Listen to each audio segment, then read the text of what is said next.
Hi,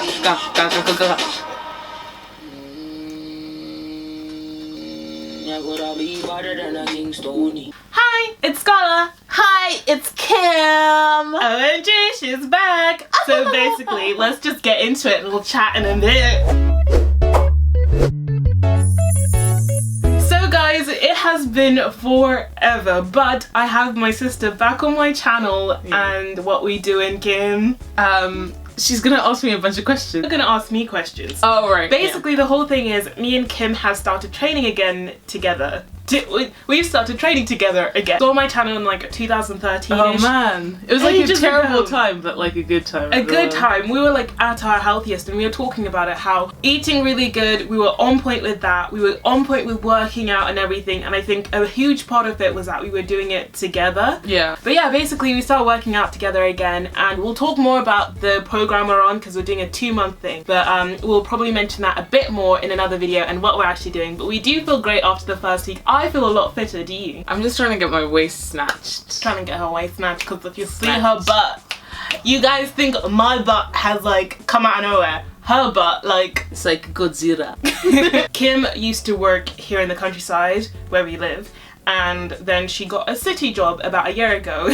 And so since she gotten that, she let herself go. I let myself go, guys. Let herself go. I just went a bit mental. It was a mad thing. I didn't know what I wasn't prepared. We should have done this at the beginning, but I didn't think it was gonna be that big a deal because, like, in my head, I thought like city people are like hugely sophisticated. They eat good, like especially like if you walk around the area that my offices used to be in.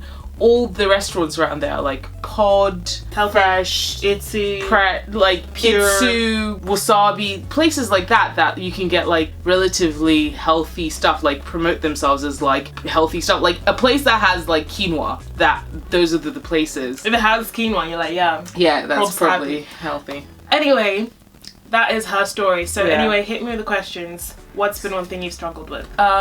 Snacks in the office.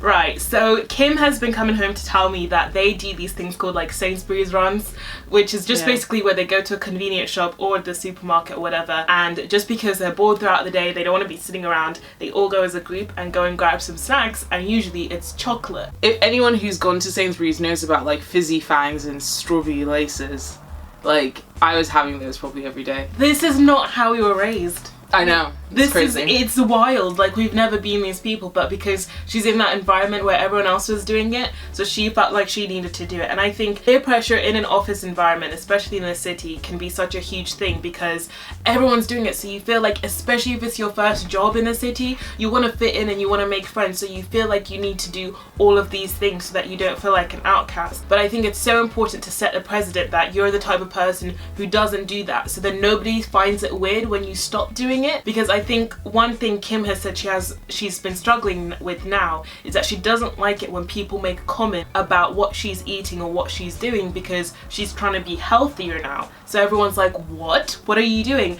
And those little comments can just make being healthy a bit more difficult because you don't want people to draw attention to it. So I would say, well, embarrassing, isn't it? I would say you should have gone in straight away like, nah, I don't eat sweets like that, because you've never eaten sweets like that. Yeah, but then it kind of seems weird, you know, like I do like an occasional sweet, I can't lie, but like it kind of feels weird when you're like, I'm like trying to be like really healthy and you're like this like slightly bigger person. You're not like, if you're like, I feel like people wouldn't question you if you were clearly like a fit small person, but if you're like thickens or slightly bigger, then people are going to be like, all right, yeah, this week, yeah. All right, you feel like people don't take you seriously. Yeah, it's kind of like you're just having one of those weeks where you feel kind of fat, so you've decided to change your life, but it's not going to be a long-term thing. And like sometimes they'll be like, come on, I'm just gonna put this, not that I'm saying like the people I work with that like this, but I'm just saying like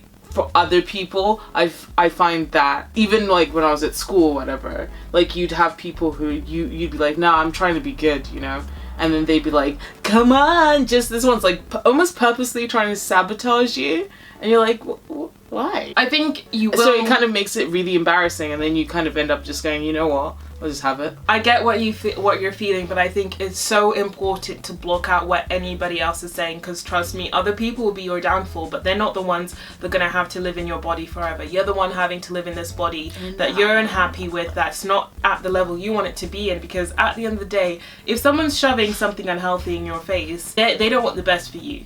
And I think it's so important to explain to your friends, like, this is something I'm serious about, this is what I want to do. But at the same time, don't take it too seriously and don't take it too deeply. Like, your friends will be like that in the first few weeks when you're doing it, but like, it'll get to a point where they will start to feel embarrassed because they're looking at your good healthy habits and realizing that they're being extremely unhealthy, and that's when people will start to look to you for advice. I know for me, when I first started my journey, oh my gosh, I started when I was 14 at school. Being healthy wasn't even a thing. Like, at least now I think even if you are 14, people are kind of more aware of like being healthy and stuff like that. Whereas back in the day when I was starting to lose weight, nobody thought it was a cool thing. Like, people were still promoting like eating bad. Like, it was still cool to like eat unhealthy, if that makes sense. I hope you guys get what I mean by that. And so when I started eating healthy, were trying to undermine what's his name, because Jamie Oliver had just changed all the school meals, he'd started and that. People were still trying to undermine it, you know, No like one the was having mums any of it. turning up with McDonald's burgers to give to their kids because they didn't want him to tell their kids to be healthy. It was like what to do. It was really weird time. It was a weird time. Well, like, being healthy wasn't like on trend, because I have to say being healthy is now a trendy thing. Like, health and fitness is trendy. Back in my day it wasn't, and people were such absolute twats, I have to say. Like, some of my best friends who now are super supportive about it, but at the time were just so annoying. They'd just make comments about what I was eating and just be like, oh, why are you eating that? And like, just drawing attention to something I didn't want to be like highlighted, basically. And I think, but they were kids though, so it's kind of like, they don't change. Adults are just the same. Yeah, no. Adults are just the same. Doesn't really help. The only reason the parents are the same as well when you go to their house as well. Yeah, and the thing is, like you said, in the office, people are doing that to you. They're all adults. Yeah. It doesn't change, and I think you just have to stay so focused.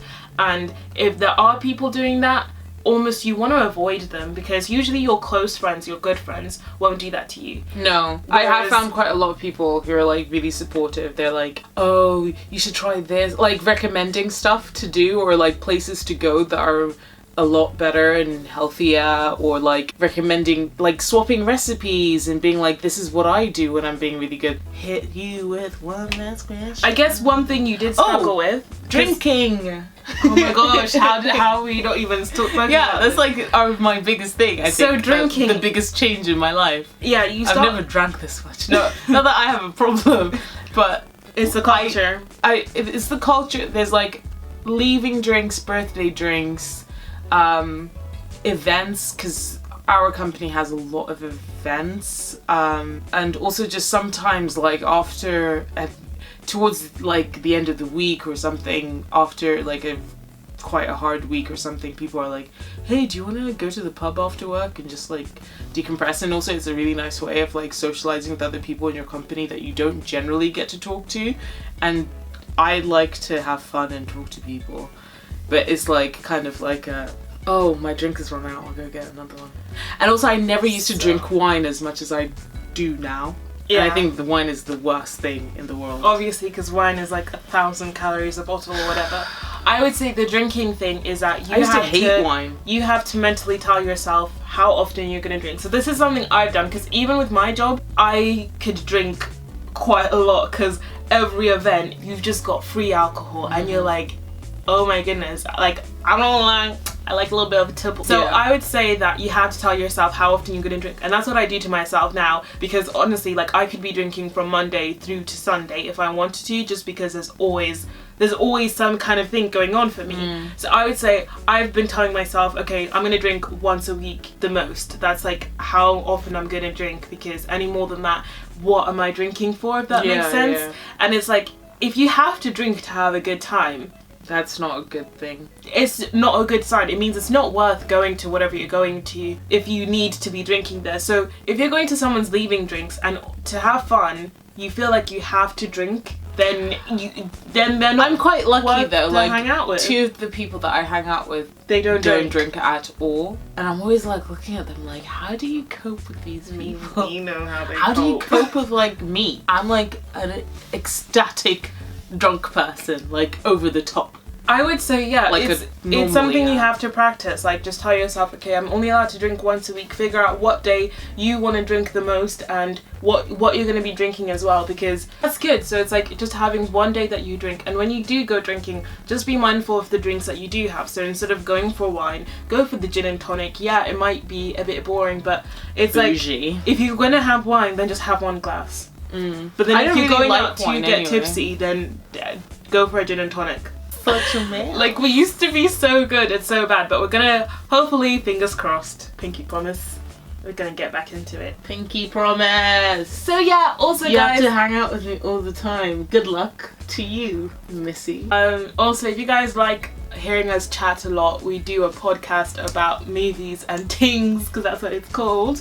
So I'll leave a link to that down below. It's Kim's thing, she set it up, but I just go along and talk about different movies. So we've spoken about Beauty and the Beast because we got to go to an advanced screening of that. Logan, our Hidden top Figures. our top rom-coms. We've done quite a few actually. We've done quite a few. Stay healthy. Stay luscious, and I'll try to talk to you Talk to you guys later. Bye. Bye.